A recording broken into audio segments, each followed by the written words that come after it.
Chapter 7, Lesson 3, The Path to Victory. Main idea. Seeking Loyalist support, the British invaded the South, but ultimately lost the war there. One American story. Patriot Nancy Hart glared at the 5 armed Loyalists who burst into her Georgia cabin. Tradition says that the men had shot her last turkey and ordered her to cook it for them. Raids like this were common in the South, where feuding neighbors used the war as an excuse to fight each other.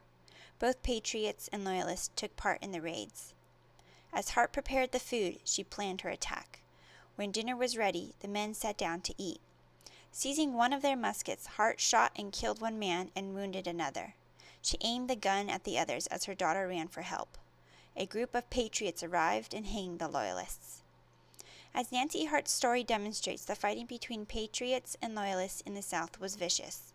In this section, you will learn why the British war effort shifted to the South and why it failed. Savannah and Charlestown. The British believed that most Southerners were Loyalists. Because of this, in 1778, the British decided to move the war to the South. After 3 years of fighting in the North, the British were no closer to victory.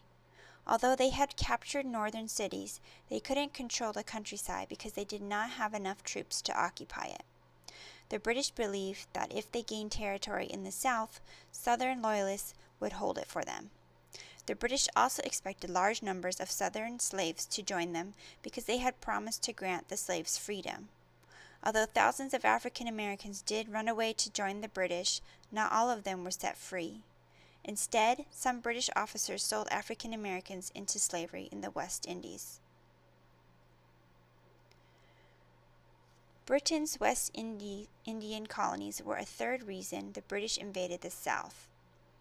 Southern seaports were closer to the West Indies, where British troops were stationed. If the British captured southern ports, they could move troops back and forth between the two regions. In December 1778, the British captured the port of Savannah, Georgia. Using Savannah as a base, they then conquered most of Georgia. In 1780, a British army led by General Henry Clinton landed in South Carolina. They trapped American forces in Charlestown, now Charleston, which was the largest southern city. When the city's 5,000 defenders surrendered, the Americans lost almost their entire Southern army. It was the worst American defeat of the war. The Swamp Fox and guerrilla fighting. After that loss, Congress assigned General Horatio Gates, the victor at Saratoga, to form a new Southern army. Continental soldiers led by Baron de Kalb formed the Army's corps.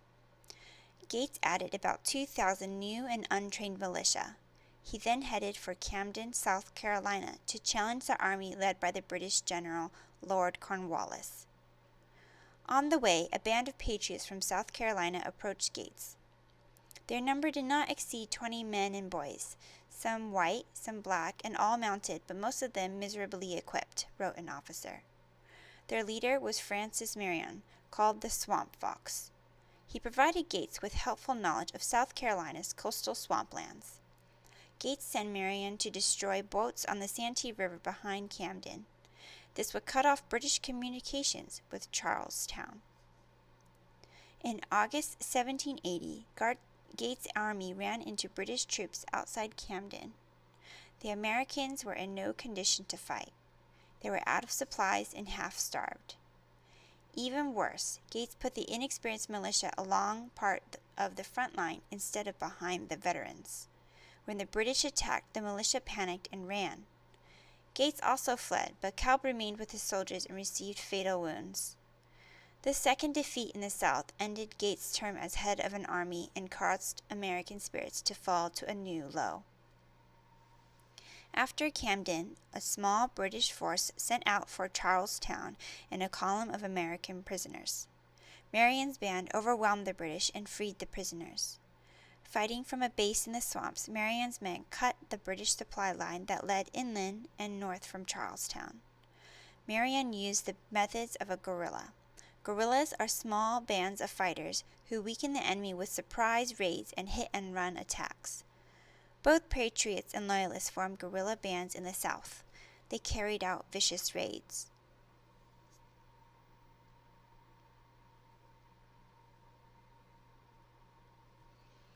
The tide turns. Even battles in the South sometimes turned vicious.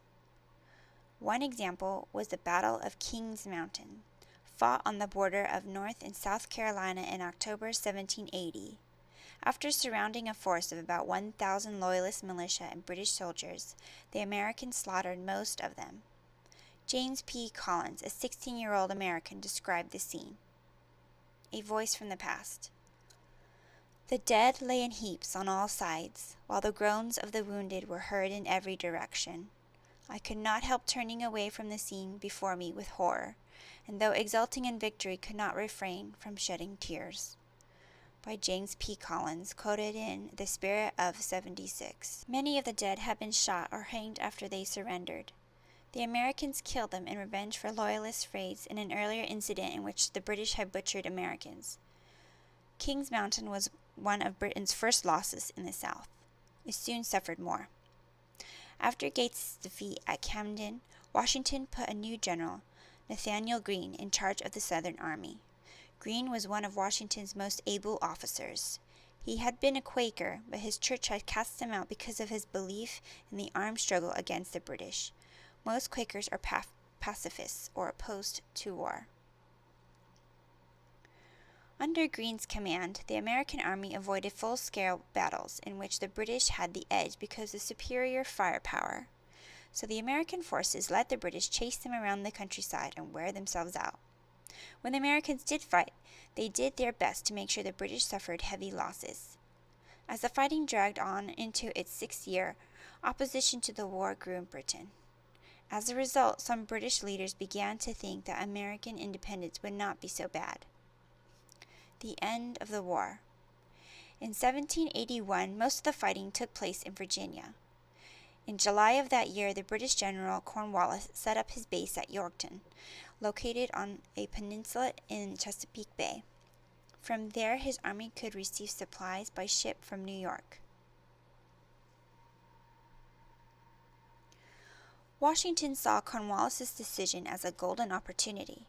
In August 1781, a large French fleet arrived from the West Indies and blocked Chesapeake Bay. These ships prevented the British from receiving supplies and from escaping. They also allowed Washington to come from the north and trap Cornwallis on the peninsula.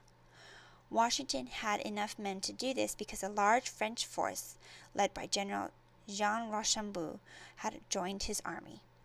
Washington and Rochambeau moved south. When British ships tried to reach Cornwallis, French ships drove them back. In the Battle of Yorkton, the American and French troops bombarded Yorkton with cannon fire, turning its buildings to rubble. Cornwallis had no way out. On October 19, 1781, he surrendered his force of about 8,000. Although some fighting continued, Yorkton was the last major battle of the war.